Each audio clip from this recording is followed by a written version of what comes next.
Spirituality को, आध्यात्मिकता को निसंदेह धार्मिकता से जोड़ा जाता है। हालांकि ये भिन्न है। मैंने पिछले वीडियोस में ये बात बताई भी है कि आध्यात्मिकता क्या है और धार्मिकता क्या है। मैं आप सब बच्चों को अपनी आध्यात्मिक कहानी सुनाऊंगा, जिससे आपको प्रेरणा मिलेगी, जीवन के प्रति सकारात्मक दृष्टिकोण बनेगा, अभिप्रेरण होगा यानी मोटिवेशन होगा, और जीवन की बहुत सी समस्याओं का समाधान करता चलूँगा अपनी कहानी सुनाकर। आखिर 68 वर्ष का जीवन है। वर्ष 2023 में इतना अनुभव तो है ही कि तुम सब बच्चों को मैं वो ज्ञान दे सकूं जो तुम्हारे लिए मुफीद हो, फ़ायदेमंद हो। तो आध्यात्मिकता की परिभाषा में न पढ़ के मैं सीधे धार्मिकता से ही प्रारंभ करता हूँ। एक छोटे बच्चे में धार्मिकता का उदय माता पिता, दादा दादी द्वारा कहाँ से किया जाता है? जब बच्चे से कहा जाता है कि भगवान जी को जय जय कर लो, ये भगवान जी हैं, भगवान जी को नमस्ते कर लो, भगवान जी के पैर छू लो, भगवान जी के आगे सर झुकाओ, ये चरणामृत पी लो, ये प्रसाद खा लो, ये भगवान जी पर फूल चढ़ा दो, ये आरती घुमा दो। फिर धीरे धीरे बच्चा बोलने लायक होता है तो बेटा ये आरती गाओ। बच्चा ओम जय जगदीश हरे या जय अम्बे गौरी सीख जाता है। अच्छे घरों में ऐसा ही होता है। मैं बात उन परिवारों की कर रहा हूँ जिनमें संस्कार हैं। जिनमें संस्कार ही नहीं है तो उनकी बात करना ही बेकार है। जिनमें संस्कार हैं तो उनमें धार्मिकता भी है, आध्यात्मिकता भी है। तो एक बच्चे में धार्मिकता का उदय यहीं से होता है। मैं अपनी छोटी सी पोती को गोद में लेकर हवन करने बैठता था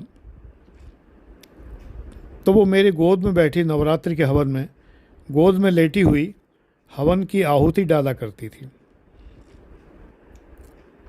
फिर धीरे धीरे अलग बैठ के आहुति डालने लगी, आरती गाना सीख गई।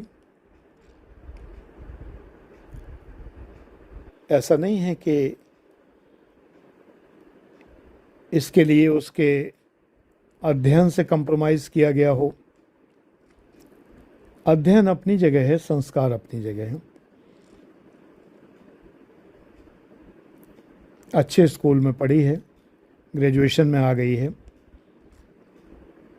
लेकिन वे संस्कार जो बचपन में पढ़े हुए हैं वे आज भी जीवित हैं। और आध्यात्मिकता मैं की खोज से शुरू होती है कि मैं कौन हूँ, ये संसार क्या है, ये संसार कैसे बना, इसका निर्माण कैसे हुआ, क्यों हुआ, क्या आवश्यकता थी, मैं इस संसार में क्या कर रहा हूँ, इत्यादि। मैं एक छोटी सी पुस्तक आप लोगों को सजेस्ट करूँगा, हिंदी और अंग्रेज़ी दोनों में है। सोफ़ी का संसार। सोफ़ी एक लड़की है। उसे एक दिन मेल बॉक्स में जो चिट्ठियाँ लेटर बॉक्स में डाली जाती थीं चिट्ठियों के ज़माने में, तो एक चिट्ठी मिलती है और फिर क्या होता है करिश्मा, ये मैं यहाँ नहीं बताऊँगा। पुस्तक को पढ़िए, अद्भुत ज्ञान आपको मिलेगा। और किशोर होते बच्चों को ये पुस्तक ज़रूर पढ़नी चाहिए। आध्यात्मिकता का विकास होता है। मेरे पिता ने मुझे ऐसी बहुत सी पुस्तकें पढ़ने के लिए दी जिनसे मेरे जीवन में आध्यात्मिकता का विकास हुआ। मैं आपको अपने जीवन की आध्यात्मिकता की कुछ कहानियाँ सुनाऊंगा जिससे कि आपको अच्छा लगेगा। आप अपने जीवन में वे बातें उतार सकते हैं, अपने छोटे भाई बहनों को सिखा सकते हैं, और अगर आपके संतान है तो उस संतान को भी उसी हिसाब से ढाल सकते हैं। मेरे शिष्य कई बार कहते हैं कि सर, मैं अपनी संतान को आपके हवाले करना चाहता हूँ, जिससे कि आप उस तरह से उन्हें शिक्षा दे सकें जैसे आपके पिता ने आपको शिक्षा दी थी। मेरी माँ बहुत सीधी सादी महिला थी। उन्हें लाड़ प्यार जताना नहीं आता था, बहुत कम बोलती थी, इसलिए मेरी बातों में मेरे पिता का नाम ज़्यादा आता है, माँ का नाम कम आता है। माँ का समर्पण और माँ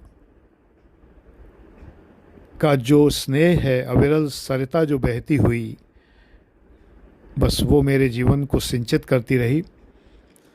वे बहुत सी बातें कहती नहीं थी, करती थी। वे बहुत से उपदेश देती नहीं थी, पालन करती थी। बहुत से काम अपने जीवन में ऐसे करती थी कि जो दूसरे सीखें तो उन्हें लाभ हो, लेकिन किसी को उपदेश नहीं देती थी कभी। जबकि पिता अध्यापक थे, सिखाते भी थे, समझाते भी थे, उपदेश भी देते थे। जो कार्य करते थे उनका लॉजिक भी बताते थे, तर्कपूर्ण व्याख्या भी करते थे। उपनिषद और धर्म ग्रंथ उन्होंने सब पढ़ रखे थे। संस्कृत, अंग्रेज़ी और हिंदी से एमए थे, लेक्चरर थे। मेरे जीवन में बहुत मुखर थे वो। मेरे जीवन को उन्होंने पूरी तरह से अपने हवाले कर रखा था और मैंने अपने जीवन को उनके हवाले कर रखा था। मैंने कभी पिता से कोई विरोध नहीं किया। मैंने पिता की पूरी आज्ञाएं मानी। इसी का परिणाम ये है कि मैंने अपने जीवन में सब कुछ पाया ईश्वर की कृपा से। बड़ी कोठियाँ ना बना पाया, कोई बात नहीं, मुझे कोई मलाल नहीं है, कोई गम नहीं है।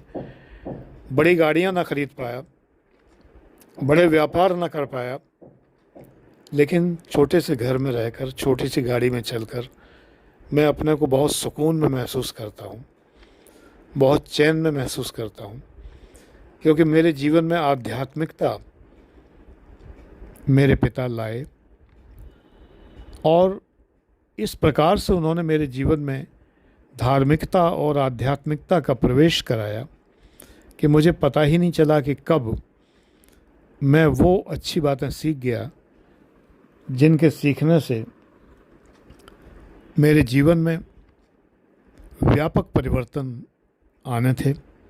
जैसे कि मुझे कभी ईर्ष्या नहीं होती, ये मेरी माँ और मेरे पिता ने सिखाया। मेरी माँ को बिल्कुल ईर्ष्या नहीं होती थी कभी भी।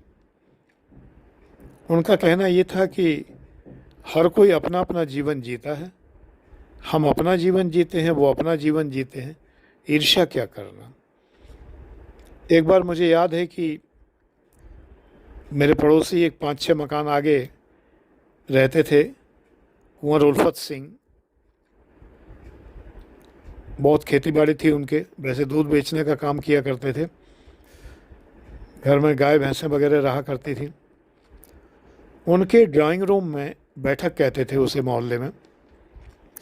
बैठक में रंगीन कांच लगा हुआ था, बिजली नहीं थी, तो जब अंदर लालटेन जलती थी, केरोसिन की जो लालटेन और लैंप जलते थे, तो बाहर खूब रंग बिरंगा प्रकाश उनके कमरे से निकलता था। मेरी बैठक भी बहुत सुंदर बनी हुई थी, उनकी बैठक से काफ़ी बड़ी थी। पहले पिताजी उनके घर में ही किराए पर रहते थे, तो मेरे घर का नक्शा उनके घर का नक्शा एक जैसा था। मेरे पिता उससे बहुत प्रभावित थे, तो बहुत सुंदर बैठक बनवाई थी मेरे पिता ने। पूरा घर बहुत सुंदर बनवाया था, 3 मंजिल घर बनवाया था, लेकिन रंगीन कांच नहीं था। मैंने पिता से कहा कि बुआ के यहाँ, उनको पूरा मोहल्ला बुआ कहता था उनकी पत्नी को, बुआ के यहाँ तो रंगीन कांच लगा हुआ है, बड़ा अच्छा लगता है। मेरे पिता ने कहा बेटा कांच तो अब नहीं लग सकता, मैं रंगीन कांच के लालटेन तुम्हारे लिए ले आता हूँ। तो वो ढूंढ के नीले और हरे कांच की 2 लालटेन मेरे लिए लाए। कभी नीले कांच की लालटेन जलती, कभी हरे कांच की जलती। सोते समय नीले हरे रंग की ही लालटेन वो जलाया करते थे। तब से मुझे ऐसी आदत पड़ी कि आज भी मैं रात को ब्लू लाइट में ही सोता हूँ। ग्रीन तो कम जलाते थे, ब्लू ज़्यादा जलाते थे। तो पिता ने कहा कि कोई बात तुम्हें अच्छी लगी तो उससे जलने की ज़रूरत नहीं है, जेलस होने की ज़रूरत नहीं है। मैं तुम्हें वो चीज़ दिलवा दूंगा, और नहीं दिलवा पाया तो समझा दूंगा। इटावा में, मैं इटावा का रहने वाला हूँ, भरथना कस्बे का। इटावा में मेरे नानी के पड़ोस में बट्टन फोटोग्राफ़र का घर था। बड़ी अच्छी आर्थिक स्थिति थी उन लोगों की। ऊंची दहलीज का मकान बना हुआ था, शानदार मकान था। उनका बेटा जो है एक छोटी सी खिलौना तो नहीं, मतलब जिसमें बैठा जाता है, एक बच्चा जिसमें बैठ के चलाता है, जैसे ट्राइसिकल होती है उसी तरह की एक मोटर कार चलाता था। छोटी सी मोटर कार थी, अंदर पैडल लगे होते थे। वो मोटर कार चलाता था, उसमें पैडल लगे हुए थे, और वो सड़क पर चलाता हुआ मेरी नानी के घर तक आ जाया करता था। मुझे उससे देखकर बड़ी इच्छा पैदा, ईर्ष्या नहीं होती थी, बड़ी इच्छा पैदा होती थी कि मेरे पास भी ये होती। मैंने माता पिता से कहा कि ये मोटर जो है ये मेरे पास नहीं हो सकती। और ऊपर से मॉन्टेसरी स्कूल में हमें एक नर्सरी राइम भी सिखाई जाती थी।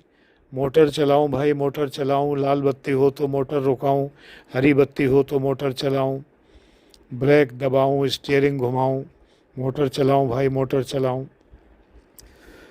अब समस्या ये है कि रोज़ तो वो नर्सरी राइम सिखाया जाता था, ऊपर से वो मोटर सामने। मोटर ही कहा जाता था उस ज़माने में कारों को,